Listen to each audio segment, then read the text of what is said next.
Sekarang saya akan menjelaskan tentang lanjutan dari materi-materi sosiologi ya. Ini bentar. Nah, oke, hari ini kita bicara tentang ilmu keolahragaan sebagai interdisiplin. Makanya kenapa dari definisi apa yang sebelum-sebelumnya di perkuliahan sebelumnya saya menjelaskan begitu banyak definisi olahraga dilihat dari berbagai sudut pandang. Karena bisa juga dilihat dari berbagai sudut pandang keilmuan yang lain. Itulah olahraga ya. Misalnya eh, olahraga bisa dilihat dari sudut ilmu sport medicine atau kedokteran. Ini cabang-cabang dari olahraga ya sudut pandangnya. Makanya di berbagai negara itu olahraga itu kadang-kadang dilihat dari eh, maksud saya gini, olahraga itu jurusannya itu atau program studinya itu banyak. Kita kan program studinya pendidikan jasmani kesehatan rekreasi ya, PJKR gitu loh. Di luar negeri itu ada khusus jurusan sport medicine, kesehatan olahraga gitu loh. Di Indonesia juga ada sih kedokteran olahraga gitu ya, yang mengkhususkan itu gitu loh konsentrasinya. Eh, yang jelas yang saya hafal di UI dulu pernah ada psikologi olahraga, jurusan psikologi olahraga di jurusan psikologi. Kemudian kalau sport medicine itu kedokteran olahraga itu adanya kalau nggak salah di Erlangga, di Universitas Erlangga gitu loh, ada ya. Di Unpad juga kalau tidak salah dulu itu sempat ada gitu loh. Tapi nggak tahu perkembangan selanjutnya.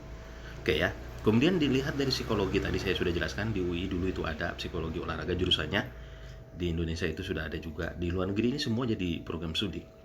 Ini yang kita ini pedagogi olahraga, sport pedagogi ini PJKR atau proses belajar mengajar olahraga ya. Calon-calon sarjana guru pendidikan olahraga nantinya pendidikan jasmani penjas PJKR atau PJOK guru PJOK. Kemudian ada juga olahraga itu dilihat dari sport history sejarah olahraga ya, bagaimana melihat sejarah-sejarah kegiatan olahraga gitu ya. Kemudian ada juga dilihat olahraga dari sport biomekanik, yang gerak anatominya seperti apa gitu ya. Filsafat olahraga juga ada khusus jurusannya ya, program studinya gitu. Kalau di luar negeri, di kita saya belum melihat. Kemudian sport manajemen juga dilihat dari sisi administrasi olahraga. Nah, kita ini sport sociology ya, kegiatan olahraga dalam masyarakat. Nah, semua eh, ini di kita dijadikan mata kuliah ya. Ada mata kuliah kan, teman-teman juga dapat mata kuliah manajemen olahraga kan gitu loh, dapat mata kuliah yang kita sekarang bahas ini sosiologi olahraga.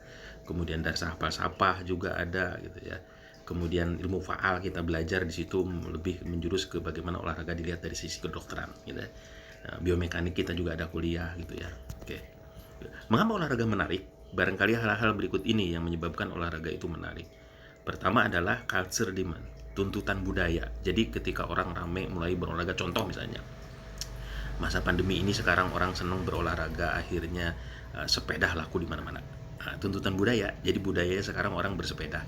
Jadi booming lah itu sepeda, laku lah itu sepeda. Toko sepeda di mana-mana penuh gitu ya, di orang pada beli sepeda gitu ya. Gitu ya berolahraga gitu. Trennya gitu ya. Oke, kemudian ada juga dimensi sosial. Kenapa menarik olahraga itu? Karena mungkin ada dimensi sosial di situ. Ya, ada persahabatan dan sebagainya di situ. Ada silaturahmi di situ muncul ya.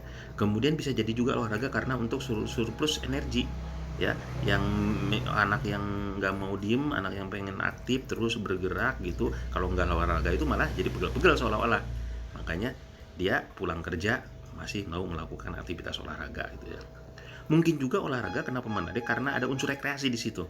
Senang-senang aja. Contoh misalnya, bapak-bapak udah capek-capek pulang kerja, di rumahnya di depan kantor RT-nya ada, atau di kantor RW-nya ada lapangan bulu tangkis. Mainlah malam-malam itu bulu tangkis. Padahal capek itu pulang kerja. Ya tapi karena ada unsur rekreasi di situ menarik ya udah. Atau teman-teman misalnya futsal malam-malam gitu pulang kuliah gitu ya, itu kan untuk senang-senang gitu ya.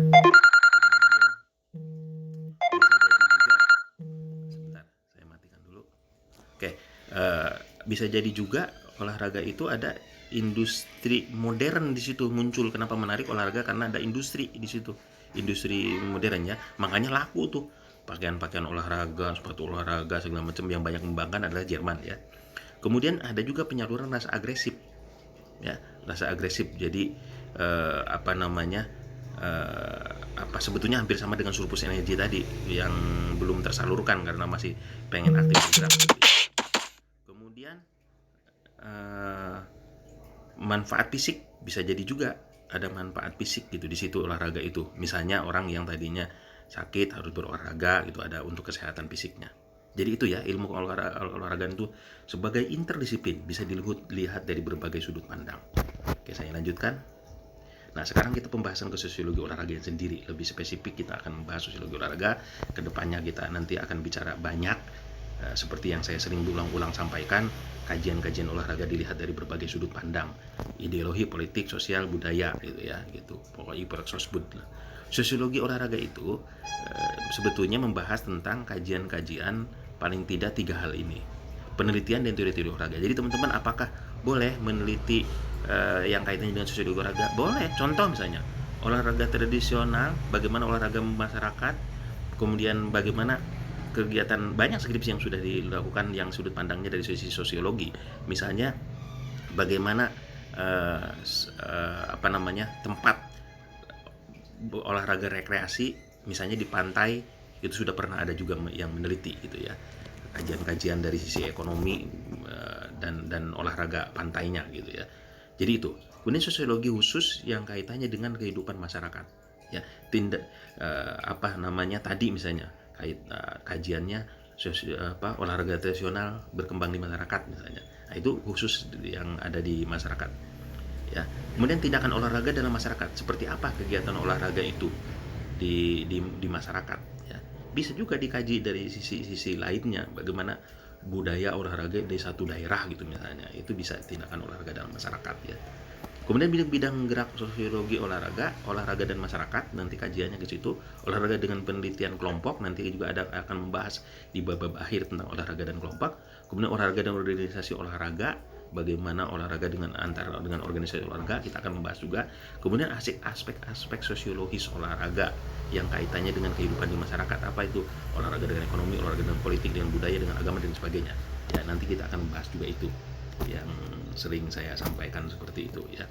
Fungsi sosiologi olahraga adalah ajang ungkapan, penyampaian atau transmisi transmisi nilai sosial ya, ideologi melalui konfigurasi kelembagaan olahraga. Jadi bagaimana kelembagaan olahraga itu mengembangkan olahraga dilihat dari sisi transmisi nilai budaya, ekonomi dan sebagainya. Itu sebetulnya fungsi sosiologi olahraga itu. Bagaimana dunia kerjanya? Tadi kan saya bicara misalnya sosiologi olahraga ini di negara orang itu jadi program studi tersendiri. Nah, apakah ada program studi tersendiri itu nanti lapangan kerjanya? Kan selalu begitu kalau kita kuliah. Lapangan kerjanya adalah di klub-klub besar itu sudah memanfaatkan sarjana sosiologi olahraga, ahli sosiologi olahraga. Untuk melihat apa? Misalnya sebelum bertanding si orang ini jadi spot intelijennya datang ke satu negara tersebut yang akan dikunjungi, bagaimana kehidupan masyarakatnya, seperti apa masyarakatnya, bagaimana tekanan-tekanannya ketika ada tamu yang datang ke sana untuk melakukan aktivitas olahraga atau pertandingan dengan negaranya tersebut, itu dilihat gitu loh ya, sampai seperti itu gitu. Bagaimana kita bisa berdamai misalnya dengan masyarakat setempat agar tidak memberikan tekanan-tekanan yang lebih kepada pemain-pemain kita ketika kita bertanding dengan negara tersebut. Nah itu kan sampai dikaji seperti itu. Itulah dunia kerja sosiologi olahraga sebetulnya ya, melihat sampai ke sana. Mungkin itu yang bisa disampaikan untuk pertemuan hari ini. Terima kasih. Salam sehat selalu. Assalamualaikum warahmatullahi wabarakatuh.